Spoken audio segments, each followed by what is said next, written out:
नमस्कार, रामकृष्ण हरी. माझ्यासोबत हे आमचे सुरक्षा कर्मचारी आहेत. संदेश रोबन काळकुंड, मुंबई ते पंढरपूर पायी श्री संत रोहिदास दिंडी क्रमांक 24साठी आपली जी दिंडी आहे, भारताचे प्रवेशद्वार गेट ऑफ इंडियापासून दिंडी 7 जूनला जाते.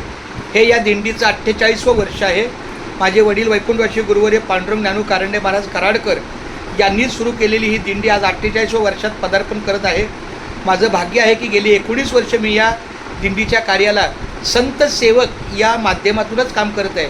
संत चरण व्रत सेवक म्हणजे संतांच्या पायाची धूळ होऊन आपण काम करायचं.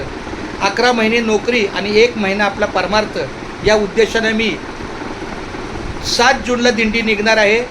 13 जूनला मी शाळेचा पहिला दिवस भरणार आहे आणि त्यानंतर 31 दिवस वारीची रजा ही सातत्यानं 19 वर्षापासून चालूच आहे.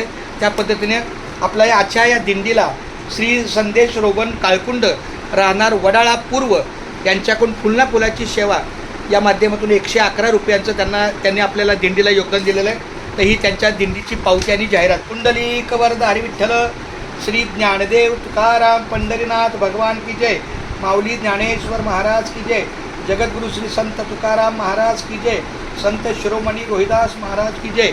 आमचे दुसरे सुरक्षा रक्षक गणेश आगवणे आणि संदेश काळकुंड यांना मी पांडुरंगाच्या चरणी प्रार्थना करतो की त्यांना उदंड आयुष्य मिळो, त्यांच्या कौटुंबिक सहवासाला त्यांचं चांगलं योगदान राहो, मुलाबाळांचं स्वास्थ्य चांगलं राहो, पत्नीचं कौटुंबिक सुख चांगलं राहो आणि अशीच एकदा तरी पंढरीची वारी 1 दिवस का होईना, 2 तास का होईना, किंबहुना आता ठीक आहे त्यांची नोकरी महत्त्वाची आहे आणि ती 24 तासाला बांधील आहे, पण त्यातून पण सुद्धा जर समजा करायचंच आहे तर करू शकतो आणि ज्याला कारणच सांगायचे त्याला नाही कारण आहे. त्यामुळे माझी अशी विनंती आहे की 1 दिवस का होईना गेट ऑफ इंडियाला किंवा धारावी काळ्या केला विठ्ठल मंदिरला दिंडी येते, 1 दिवस तरी एक टप्पा चाला.